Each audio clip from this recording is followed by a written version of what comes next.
일단은 19살 때쯤이었는데 SNS에 무료로 관상을 봐준다라는 글이 있었거든요. 그걸 보고 제가 연락을 했어요. 그래가지고 그 당시 제가 가정 환경이 좀 많이 안 좋았는데 그거를 보고 조금 맞춰주신 거예요. 그리고 더 상세하게 보고 싶으면 자기를 찾아와라. 이렇게 해서 제가 호기심에 갔었거든요. 보러. 그래서 처음에는 밥도 사주고 하다 보니까 이제 좀 좋은 사람인가 또 생각도 했었고 재미도 있고 저는 좋은 마음이었는데 그 사람은 사주를 악용을 해가지고 저한테 자기랑 부부의 연을 맺어야 된다. 자기랑 부부의 연을 맺어야 된다.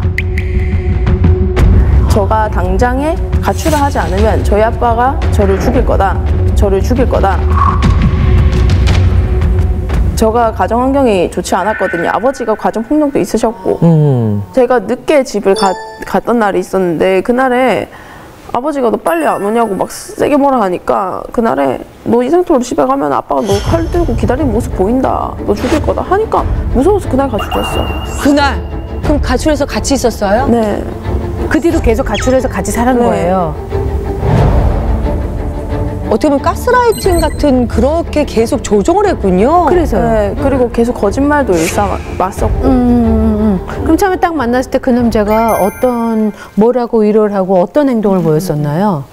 으쓱한 곳으로 같이 가면은 더 잘 나온다고 해서 바로 모텔에 데려갔는데 첫날에 가자마자? 네, 그래서 저는 더 보고 싶지 않다고 했는데 계속 얘기하니까 진짜 얼마나 심각하면 그리고 미성년자 상대로 이상한 짓은 안 하겠지 하고 가자마자 이상한 짓을 해서. 아니 첫날에 으슥한 곳에 가야 된다고 그래서 가서 네. 모텔을 갔다고요? 네.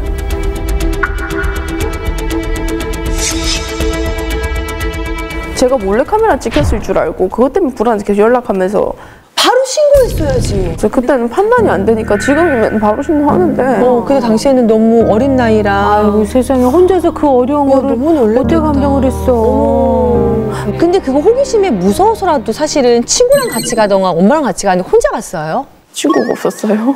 왜? 그 당시 때 친구가 없었어요? 사람들하고 말 생기고 왕따 당하고 했던 것도 길었거든요. 근데 왕따도 한 번 당하면 벗어나기가 힘들어요. 계속 왕따 당하다 보니까 그냥 혼자 갔었어요. 그냥 조금 많이 외로워서 그냥 혼자 갔구나. 왕따 당하고 외롭고 그러니까 조금 잘해주는 그 남자한테 확 무너졌나 봐요.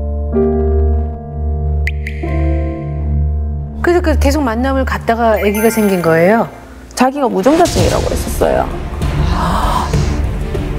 제가 진단서쇼 하면 집에 있다고 계속 우겼고 그냥 무정자증이라고 하니까 피임을 안 하게 된 거죠. 안 했다가 애가 딱 생겼는데 지우고 싶다고 했어요, 제가. 그랬더니 생명을 소중히 여기지 못한다고 저를 폭행을 하고 저는 가출을 안 하면 아빠한테 맞아 죽는다는 소리 들었으니까 가출을 한 상태였으니까 어디 말할 것도 없고 그래서 결국 그 남자랑 살게 된 거예요. 아기를 낳으면은 입양을 보내준다고 말을 아무한테도 하지 말라 해서 아무한테도 말을 안 했는데 임신하고 낳자마자 페이스북 같은 거 올린 거예요, SNS에. 뭐라고요? 아기 아빠가 됐다고. 자기 아기 아빠 됐다고? 그래서 자포자기 하면서 계속 살았어요. 아니 그러니까 이게 어떻게 된 거야? 그러니까 원하지 않은 임신이었고 네. 나는 이제 얘기하고 싶지 않은데 그 사람은 여기저기 떠벌리고 다녔고 네. 그래서 결국은 원하지 않는 결혼까지 그게 간 거예요? 저는 가출을 한 상태였으니까 어디 말할 것도 없고 부모님한테 가도 뭐 어머니 아버지 힘드신데 속상하게 하기도 싫고 자존심도 너무 상하고 어차피 이렇게 된 거 아무도 모르는 거 잘 사는 척이나 해야겠다 싶었던 마음도 있었어요, 솔직히. 그리고 또 애기 낳았으니까 좀 달라지겠지 했는데 결국에는 폭력도 계속 일삼았고. 와. 그때가 몇 살이었어요? 전 19살 때부터 만났으니까 23살쯤, 22살쯤 그때까지 계속 그렇게 살았던 것 같아요. 2, 3년을 그냥. 그때 네, 너무 어렸으니까 방법도 모르고 네. 좀 이 사람이랑 정리하는 것도 무섭기도 하고. 저한테 전화 와서 오랜만에 전화 와서 왜 그러는 거야? 친자 확인하고 같이 한 말이 제 딸을 사망 신고하라고. 에? 그게 무슨 말이에요? 자기가 유산을 물려주기 싫으니까 사망 신고를 하든 해가지고. 아니 멀쩡히 살아있는 어떻게 사망 신고를 해요? 그러니까요. 사망신고 뭐? 사망신고 하랬지. 말이 되나? 애를 왜 사망신고를 해가지고 네 호적에서 그거 남아있는 거 싫다고 애를 사망신고 안 하는 게 그게 아빠가 내 딸이 아닌데 왜 내가 엄마 때문에 맞는데 근데 니딸 안 하고 싶다 나도 제발. 진짜 아닌 거 아는데 네 애가 나중에 자라서 내 재산 뺏으러 올까봐 겁나서 그렇다. 내 재산 뺏으러 올까봐 겁나서 그렇다. 포기각서 놨을게. 재산 포기각서 놨을 테니까 제발 우리 나오는 건들지 좀 마. 그냥 내가 바라는 건 단 하나다. 내가 공청에서 지워라. 내가 공청에서 지워라. 진짜 악연다 악연.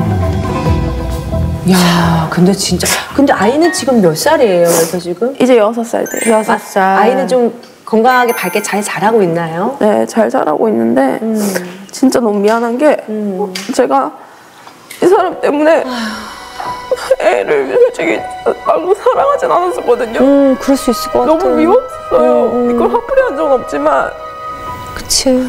얘만 없어서도 나도 20살에 하는 거 다 해봤을 텐데 그런 생각을 했었는데 얘가 말을 하기 시작하면서 저한테 갑자기 사랑해 하면서 오는 거예요. 애가. 그때 갑자기 너무 미안한 거예요. 얘는 뭔데 나를 이렇게 사랑하지? 나는 준 적이 없는데 얘는 왜 날 사랑하지? 싶어서 그때부터 너무 미안해서 지금은 잘해주려고 엄청 노력하고 있거든요.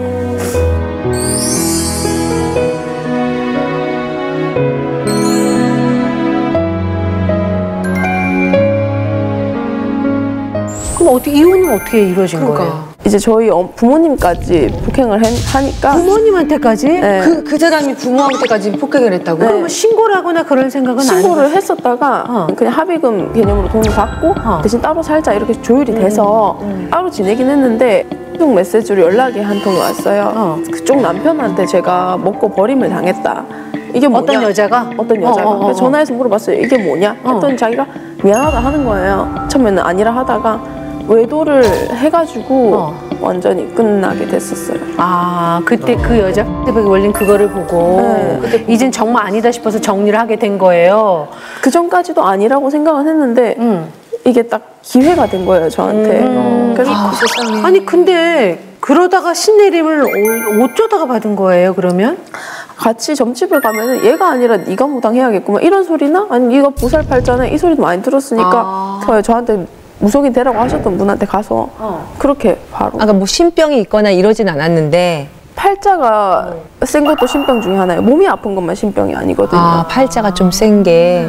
몸으로 무조건 아파서 신병이 오는 것도 아니고 내 상황이 겹치고 사람이 살아가기 힘든 상황이 딱 생겨도 그게 신병이기도 하거든요. 근데 받고 나니까 좀 마음이 편하던가요? 어떤가요? 편하고 생활도 편해졌고 사람들도 많이 붙고 원래 진짜 외로웠는데 정말 감사해요. 그냥 남들 사는 모습을 보면은 그런 후회나 이런 것도 있어요? 근데 이제 뭐 그런 것보다 그냥 어떤 빈자리가 많이 느껴지기는 하죠. 그렇죠.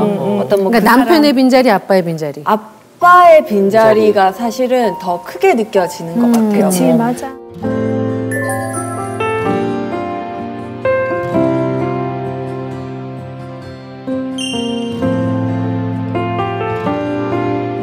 저는 사실 뭐 애 키우고 일하고 이렇게 하느라고 되게 정신없이 하루를 늘 보내고 있기 때문에 사실 뭐 외로울 틈도 없고 맞아. 뭐 딴 생각할 틈도 없긴 너무 한데 아빠에 대한 빈자리는 굉장히 뭐 주말만 되면 늘 그런 것들이 뭐 애가 찾아요? 그 행사날 맞아. 사실 찾지는 않아요.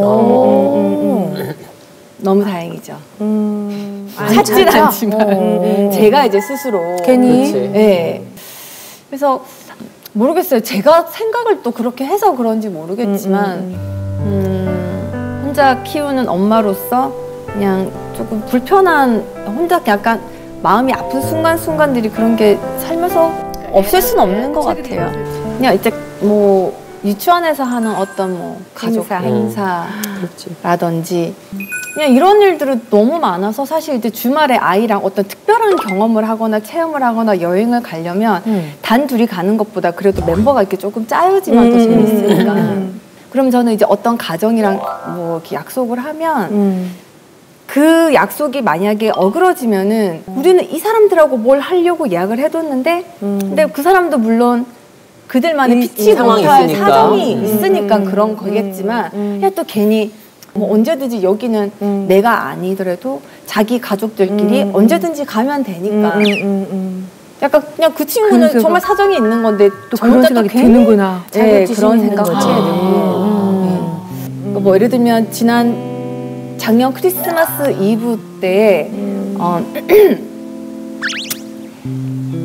나름 뭐 우리끼리 기분 좋게 외식을 나갔는데 이제 밥을 먹는데 식당에 이렇게 단란한 가족들이 와서 먹고 있기도 한데 이렇게 주문해서 딱 고개를 딱 돌렸는데 이 사람들이 딱 보는데 그냥 갑자기 굉장히 우울해지더라고요. 그래서 그때 되게 막 우울해서 막 이제 아이를 뒤에 태우고 집으로 이렇게 돌아오는데 크리스마스 캐롤을 듣고 싶다고 해서 크리스마스 캐롤을 틀어놓고 막 오는데 막 그것도 막 너무 구슬픈 거예요. 이 바깥 세상이 다 너무 예쁘고 화려한데 우리만 초라한 것 같은 느낌이 들어서 막 계속 눈물이 나더라고요. 그러니까 뒤에서 그러니까 엄마 뭐해요? 이러더라고요. 눈치를 채고 뭔가 운전하지? 그랬더니 또 조금 있다가 엄마 뭐해요? 엄마 운전하지? 엄마 뭐해요? 우는 것 같은데? 이러더라고요. 소희가 그렇다. 그래서 엄마가 그냥 조금 눈물이 나네? 그랬더니 엄마는 뭘 제일 하고 싶어요? 애가 세상에. 나는 엄마가 행복했으면 좋겠어요. 8살, 그러니까 작년이니까 7살짜리가. 예. 그래서 미안했겠다. 나보다 더 어른스럽고.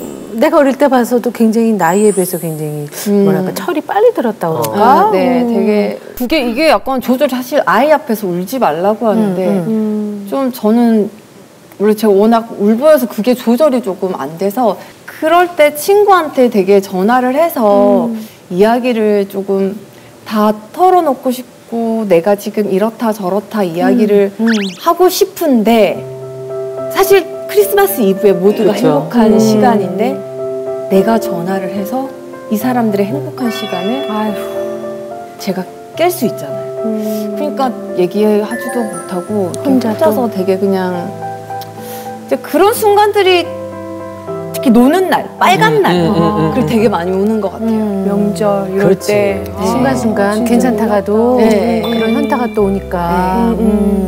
근데 아이한테 그럼 아빠의 부재를 어떻게 설명을 해요? 좀 더 아이한테 올바르게 설명을 해주기 위해서 사실 전문 센터를 매주 다니고 있거든요. 그래요? 네, 다니면서 선생님하고 상담도 하고 아이가 만약에 점점 크면서 궁금한 게 생기면 어떻게 설명을 해줘야 될지.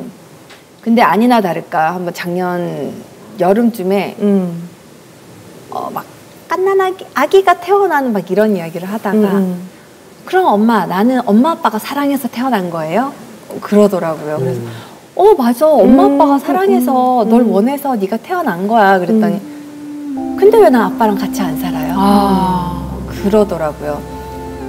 곧 보러 오실 거야. 이런 거는 이제 기대감을 심어주는 거니까 맞아. 엄마도 잘 모르겠어. 그래서 엄마도 모르겠어 그랬더니 알겠어 이러고 말더라고요. 쿨하게? 근데 난 얘가 더 깊이 있게 질문을 하면 어떠지? 그 뒤는 사실 계획된 어떤 이야기를 해야 될지 준비가 안 되어 있는데 얘가 더 깊게 물어보면 어떻게 하지라고 했는데 사실 그 나이 때 궁금한 게 그냥 거기까지였던 것 같아요. 혹은 엄마가 더 힘들어할 수도 있다는 생각에 질문을 멈췄을 수도 있고.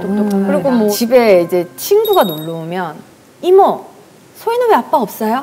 이렇게 굉장히 해맑게 물어보거든요. 아이죠. 이모도 놀래겠다. 그럼 사실 이렇게 놀라는데 이제 놀라지 않은 척을 하고 아빠가 없는 게 아니야. 아빠 없는 사람은 없어. 하지만 같이 사는 집도 있고 같이 안 사는 집도 있고 우리 집에는 개를 키우지만 니네 집엔 개를 안 키우잖아? 그런 거야. 라고 그냥 이야기를 하고 소희도 이제 그런 이야기를 옆에서 자연스럽게 들으면서 그냥 그런가 봐. 엄마 그런 거죠? 라고 해서 그냥 이런 집도 있고 저런 집도 있다라는 거를 아이한테 계속 저는 아닌 태어난 척하지만 굉장히 눈치 보면서 계속 좀 약간 그룹 활동하면서 결혼을 했으니까 또 멤버들도 피해가 갔잖아요. 임신할 때도 임신하고 이제 아기 이제 태어나는 날 저희가 사실은 제왕절개했거든요. 왜냐면 컴백 날짜가 있으니까. 근데 날짜를 맞췄어요. 아이 낳는 날짜를 맞춰가지고 갑자기 컴백이 일주일이 땡겨진 거예요. 그래서 출산하자마자 M 카운트다운으로 가가지고 방송하러 가. 출산 당일날? 네, 당일날. 어머 이게 또 뜻대로 끝나고 새벽에 가가지고 또 애기 또 이제 애 엄마를 이제 산후조리원으로 이동하고 거기서 방송 계속 3사 다니면서 또 하고 새벽에 가서 애기랑 힘들어. 그것도 참 만약에 제가 아이 애 낳는데 이렇게 얘기하면 왠지 약간 눈치를 계속 보면서 네. 그렇게 지내왔던 것 같아요. 경재 씨는 네. 어떻게 지내셨어요? 한국에 저는 네. 미국 간지 알았거든요. 그렇지, 그렇지. 예. 그때 갔었을 때 그 느낌이 다시는 한국에 안 올 것 같은 느낌이 그렇긴 했어. 내가 이 한국 땅을 밟나봐라 약간 그런 느낌이 좀 있었고 왠지 미국에 가서 새로운 삶을 뭔가 좀 이렇게 개척할 것 같은 느낌이 좀 있었거든요. 그때 저는 완전히 마음을 먹었어요. 한국에 와야 된다. 아 진짜. 올 7월 달에 네네. 미국에 있는 제 삶을 다 정리하고 완전히? 네, 한국에 정착하려고 아 다시 오셨어요? 네, 마음을 먹었고요. 민수한테는 그래도 약속을 약속했어. 했으니까 아빠가 와서 여기서 살 거니까 걱정하지 말고 그래도 가까이서 살 거니까 맞아. 지금은 이제 직장에서 이제 일을 하고 무슨 있습니다. 일을 직장도 하고 있는데? 잡았어요? 네, 지금 F&B 쪽에 있고요. 네. F&B? F&B? FMB가 요리 쪽에 네, 지금 네. 아니 방송 활동을 하는 게 아니라 요식업을? 방송 쪽으로는 일단은 좀 거리를 좀 두고 있고요. 네. 요식은 원래 관심이 있었고? 제가 미국에 있는 동안 아버지가 하는 식당에서 매니저를 하고 있었거든요. 맞아. 그렇게 해서 하면서 돈도 벌고 좀 많이 배워가지고 어떤 거야? 그러면 저 요식업 중에서도 여러 네. 가지가 있잖아. 저희 한식 한식 요리를 직접 해요? 저는 총괄팀장 그렇지 그거 관리하는 거지. 있습니다. 완전 새로운 분야네. 사실 일라이라는 이름이 네. 어찌 보면 홍보하는 거에 있어서는 더 좋을 수도 있잖아요. 저도 좋을 네, 것 그렇게 같아. 생각은 하는데요. 네. 새로운 분야를 시작을 하는데 그렇지 이제 벗어 새로운 던지고. 마음가짐. 또 이분들은 완전 오랫동안 했던 분들인데 얘는 연예인 했다가 이걸 하니까 그냥 이름으로 들어가고 생각력도 있을 수 있을 네, 거예요. 이렇게 되거든요. 네. 뭐 손님이 알아보면 일라이가 여기서 일하구나 되게 열심히 일하네 라는 거를 보여주고 싶지 내가 이걸 하고 있으니까 와달라 이렇게 하고 싶진 않습니다. 그래요. 오.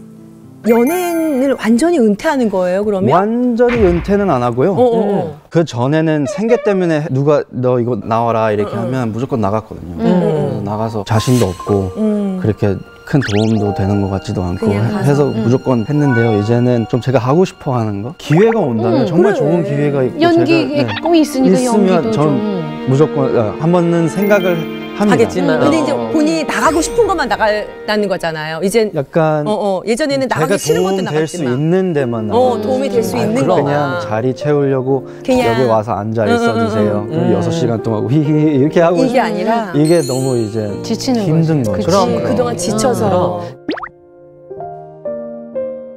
전에 나왔던 프로도 하기 싫은데 그냥 한 거야? 그거는 조금 해야 될 것 같았어요. 안 하면 안 되는. 그거는 끌려다니면서 한 게 아니고 그냥 본인이. 그거는 제가 나가고 싶었어요. 정말? 사실은 미국에 있는 동안에 정말 많이 힘들었거든요. 네, 이혼 기사가 나왔을 때 그때 완전히 저도 욕 많이 먹었지만 저희 부모까지 저는 힘들어도 되거든요. 근데 저희 부모님이 그래, 그게 참 힘들어하니까 많이. 거기다가 부모님들은 말씀은 안 하지만 부모님들도 친구분들 다 한국 분들이시고 하니까 약간 아들을 잘못 키웠다는 그런 시선을 약간 그렇게 봤을 것 같아서 그것 때문에 많이 힘들었거든요. 그래서 정신적으로 정말 많이 힘들었어요. 그럼 일라이로서의 삶 가운데 네.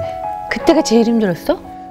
그때가 정말 아마 제 인생에서 제일 힘들었을 때였어요. 저희 단골 손님 이제 친구분이 와요. 그분하고 계속 얘기하면서 병원도 다니면서 정신치료도 받고 진짜? 그렇게 하면서 조금 많이 좋아졌어요. 아니 근데 그러면은 그걸 일을 겪고 난 뒤에 다시 근데 한국에 와서 네. 프로그램을 했잖아요. 네. 그것도 참 큰 용기가 났을 것 같아요. 왜냐면 다시 한번 그때는 잃을 게 없었으니까요. 아예 이미 바닥을 쳤는데 저희 부모님도 하지 말라고 무조건 하지 말고 그러실 것 같아요. 식당에 직원 다 가지 말라고 그러다가 진짜 완전 느낌 더 안 그렇게 좋아진다. 된다고 그래가지고 아 이것보다 더 나빠질 수가 있냐 그냥 내 나가서 내 입장 들어보면 그래도 몇 명이라도 마음이 바뀔 이야기하고 수 있으니까. 싶었구나. 그런 생각에 나왔는데요 너무 잘한 것 같아요. 그건 정말 다행이다.